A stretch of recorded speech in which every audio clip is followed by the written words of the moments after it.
नमस्कार साथियों, मैं प्रदीप कुमार आपका स्वागत करता हूं आपके अपने YouTube चैनल शिखा स्टडी क्लासेस में। मित्रों, इस वीडियो के अंतर्गत हम शब्द विचार से संबंधित 25 MCQ प्रश्नों को पढ़ेंगे। तो आइए शुरू करते हैं आज का वीडियो। तो सबसे पहला प्रश्न आप देख पा रहे हैं कि रचना के आधार पर शब्दों को कितने भागों में बांटा गया है। 6 भागों में, 5 भागों में, 3 भागों में या 2 भागों में।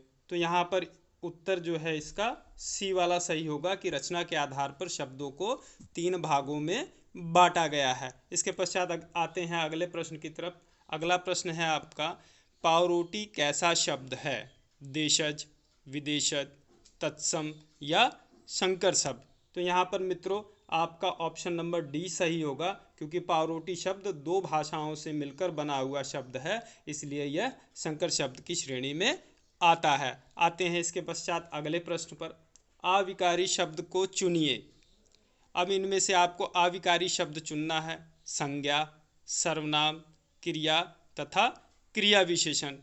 तो इनमें मित्रों आपका जो अविकारी शब्द होगा वह क्रिया विशेषण होगा, क्योंकि संज्ञा, सर्वनाम तथा क्रिया यह क्या है? यह विकारी शब्द होते हैं। इसके पश्चात आते हैं हम अगले प्रश्न पर।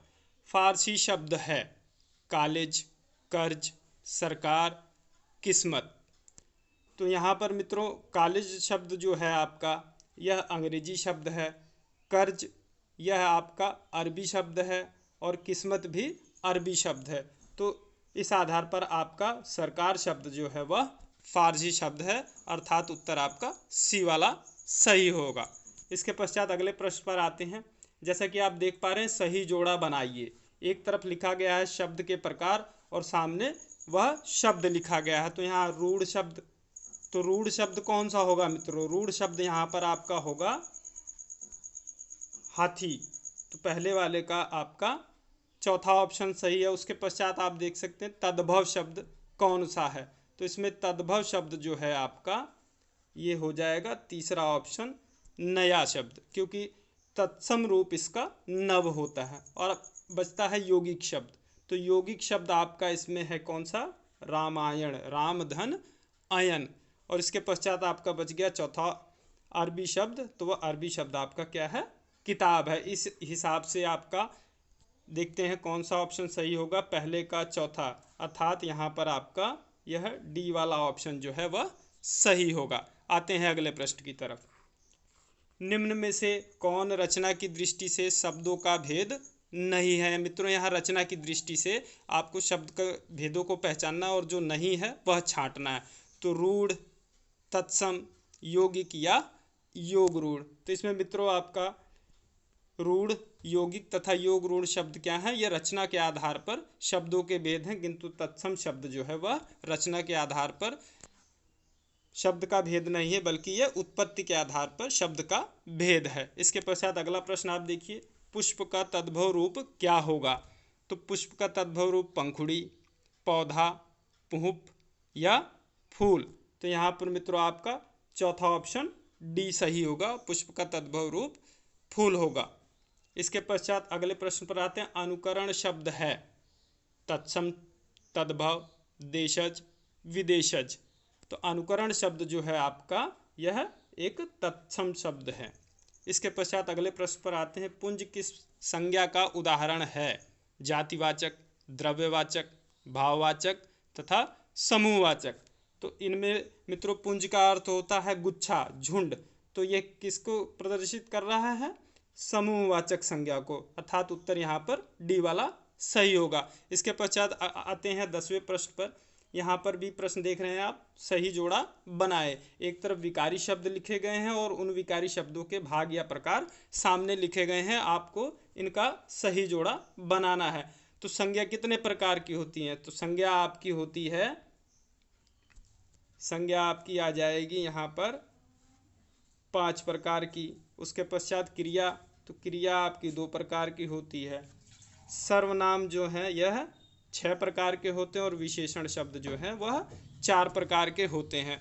इस आधार पर आपका जो उत्तर सही होगा वह पहले का तीसरा ऑप्शन इसमें है और सेकंड का 4, एक का 3 और 2 का 4, अर्थात यहाँ पर उत्तर आपका यह सी वाला ऑप्शन सही होगा। इसके पश्चात आते हैं अगले प्रश्न पर। अगला प्रश्न आप देख पा रहे हैं, कोई किस प्रकार के सर्वनाम का उदाहरण है? प्रश्नवाचक, संबंधवाचक, निजवाचक या अनिश्चयवाचक। तो मित्रों यहाँ कोई शब्द सर्वनाम शब्द तो है, लेकिन आपसे पूछा गया है कि इसमें किस प्रकार का सर्वनाम है। तो यहाँ पर आपका जो ये सर्वनाम होगा, कोई या कुछ, ये 2 शब्द ऐसे होते हैं जिससे निश्चित नहीं हो पाता। तो यहाँ पर इस आधार पर अनिश्चयवाचक सर्वनाम शब्द होगा। इसके पश्चात निम्न में से कौन अव्यय शब्द है? आपको अव्यय शब्द छांटना है। अविकारी शब्दों को अव्यय शब्द कहा जाता है, या पहले आप पढ़ चुके हैं।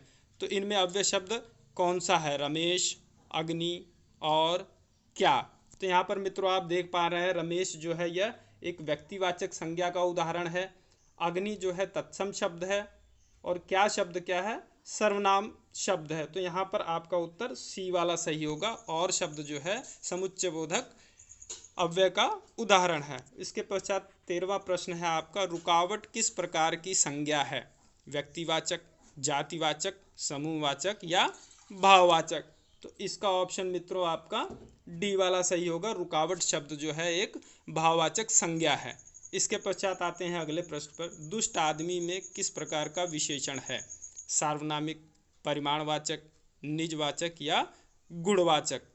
तो दुष्ट आदमी, जैसा कि यहाँ उस आदमी की प्रवृत्ति के बारे में पता लग रहा है, तो गुण व दोष के बारे में हम जान पा रहे हैं। तो इस आधार पर दुष्ट आदमी में गुणवाचक संज्ञा, गुणवाचक विशेषण होगा, गुणवाचक विशेषण शब्द दुष्ट आदमी में होगा। उत्तर आपका डी वाला सही होगा। इसके पश्चात आते हैं अगले प्रश्न पर, सही जोड़ा बनाए। एक तरफ आप देख रहे हैं शब्द के प्रकार और दूसरी तरफ शब्द देख रहे हैं। तो तद्भव, तो तद्भव शब्द इनमें से कौन सा है? तद्भव शब्द आपका होगा दिन, क्योंकि तत्सम शब्द क्या होता है इसका? दिवस होता है। देशज शब्द आप देख पा रहे हैं, तो देशज शब्द इसमें कौन सा है? देशज शब्द आपका हो गया डंडा। सर्वनाम शब्द, तो सर्वनाम शब्द अभी जैसा कि कोई और कुछ अभी मैंने बताया, तो यहाँ पर आपका ये तीसरे का दूसरा वाला ऑप्शन सही होगा। और बचा एक क्रिया विशेषण, तो ये तेज शब्द जो है आपका क्रिया विशेषण शब्द है। तो इस आधार पर पहले का आपका ऑप्शन चौथा सही होता है। पहले का चौथा, तो पहले का चौथा ए और बी दोनों में दिए गए हैं। तो पहले का चौथा, उसके बाद दूसरे का आप देख सकते हैं देशज शब्द डंडा, तो दूसरे का तीसरा, अर्थात यहाँ पर आपका ऑप्शन नंबर डी वाला जो है वह सही होगा। इसके पश्चात आते हैं अगले प्रश्न पर, अभिजात्य शब्द का विलोम शब्द क्या है? कुलीन, सामान्य, वंचित, अकुलीन। तो अभिजात्य का विलोम कुलीन होगा। पुरुषवाचक सर्वनाम के कितने भेद होते हैं? 1, 2, 3 या 4। तो मित्रों पुरुषवाचक सर्वनाम के 3 भेद होते हैं, उत्तम पुरुष, मध्यम पुरुष तथा अन्य पुरुष। इसके पश्चात अगला प्रश्न आप देख रहे हैं 18वां प्रश्न, निम्नलिखित में से कौन गुणवाचक विशेषण नहीं है? गोल, काला, अच्छा, थोड़ा। तो यहाँ पर मित्रों थोड़ा जो है आपका यह परिमाणवाचक विशेषण होगा। बाकी 3 उदाहरण आपके गुणवाचक विशेषण के उदाहरण हैं। इसके पश्चात अगले प्रश्न पर आते हैं, अनेकार्थी शब्द पहचानिए। उदार, भूत, रूप और सभ्य। तो यहाँ पर आपका बी वाला ऑप्शन जो है यह अनेकार्थी शब्द है, भूत के कई सारे अर्थ निकलते हैं। इसके पश्चात 20वां प्रश्न आप देखिए, सही जोड़ा बनाएं। शब्द के प्रकार हैं और सामने शब्द लिखे गए हैं। तो यहाँ क्रिया शब्द, कौन सा शब्द है क्रिया यहाँ पर? तो यहाँ पर आपका पहले का तीसरा वाला ऑप्शन मरना शब्द क्या है? यह क्रिया शब्द है। इसके पश्चात अनेकार्थी शब्द आपको ढूंढना है। तो अनेकार्थी शब्द आप देख पा रहे हैं, इसमें कौन सा है? सूत, इसके कई सारे अर्थ निकलते हैं। और विशेषण शब्द आपका है तीसरे का पहला, गंदा। और संज्ञा वाला बचा, तो यह आपका दूसरा वाला बचपन, क्योंकि बचपन क्या है? भाववाचक संज्ञा है। तो इस आधार पर मित्रों आपका जो ऑप्शन इसमें सही होगा वह पहले का, यहाँ आपका क्रिया वाले का होता है पहले का तीसरा। तो पहले का तीसरा कौन से ऑप्शन में सही है? बी वाले में। तो अर्थात आपका उत्तर जो है बी वाला सही होगा। इसके पश्चात आते हैं अगले प्रश्न पर। स्वतंत्र सत्ता धारण ना करने वाले शब्द क्या कहलाते हैं? रूढ़, यौगिक, योग रूढ़ या कोई नहीं। तो मित्रों, स्वतंत्र सत्ता धारण ना करने वाले शब्द यौगिक शब्द कहलाते हैं। अगला प्रश्न देखते हैं। जिन शब्दों की उत्पत्ति का पता नहीं चलता उन्हें कहा जाता है? तत्सम, तद्भव, देशज, विदेशज। तो जिन शब्दों की उत्पत्ति का पता नहीं चलता ऐसे शब्दों को देशज शब्दों की श्रेणी में रखा जाता है। इसके पश्चात आते हैं अगले प्रश्न पर। दर्शन का तद्भव रूप है? दर्शन, दर्शन, दरस या दर्श। तो मित्रों, यहाँ पर आपका दर्शन का जो तद्भव रूप होगा वह ए वाला ऑप्शन सही होगा, दर्शन। इसके पश्चात आते हैं अगले प्रश्न पर। संस्कृत के ऐसे शब्द जिसे हम ज्यों का त्यों प्रयोग में लाते हैं वह कहलाते हैं? क्या शब्द कहलाते हैं? देशज शब्द, विदेशज शब्द, तत्सम शब्द या तद्भव शब्द। तो मित्रों, आपने जैसा कि पढ़ा होगा और मैंने इसके वीडियोस में आपको बार बार ये बताया है कि संस्कृत के शब्द ज्यों के त्यों अगर हिंदी में प्रयोग किए जाते हैं तो वो आपके तत्सम शब्द कहलाते हैं। इसलिए आपका ऑप्शन जो है यहाँ पर सी वाला सही होगा। इसके पश्चात आते हैं अंतिम प्रश्न पर। अंतिम प्रश्न आप देख पा रहे हैं, सही जोड़ा बनाएं। एक तरफ विदेशज शब्द लिखे गए हैं और एक तरफ भाषा लिखी हुई है जिससे वह शब्द लिया गया है। तो आपको इनका सही जोड़ा बनाना है। तो यहाँ पहला आप देख रहे हैं कीमत शब्द लिखा गया है। तो कीमत शब्द जो है आपका यह अरबी भाषा का शब्द है, अर्थात पहले का दूसरा ऑप्शन सही होगा। उसके पश्चात आता है दूसरा मुफ्त। तो मुफ्त जो है मित्रों आपका यह एक फारसी शब्द है, अर्थात दूसरे का तीसरा वाला ऑप्शन सही होगा। और उसके पश्चात आता है आपका विदेशज शब्द में बारूद। तो बारूद जो है आपका यह एक पुर्तगाली शब्द है और साबुन आपका एक तुर्की शब्द है। तो यहाँ पहले का दूसरा और दूसरे का तीसरा ऑप्शन देखते हैं किसमें सही है। पहले का दूसरा और दूसरे का तीसरा, अर्थात सी वाला ऑप्शन जो है आपका यह सही होगा।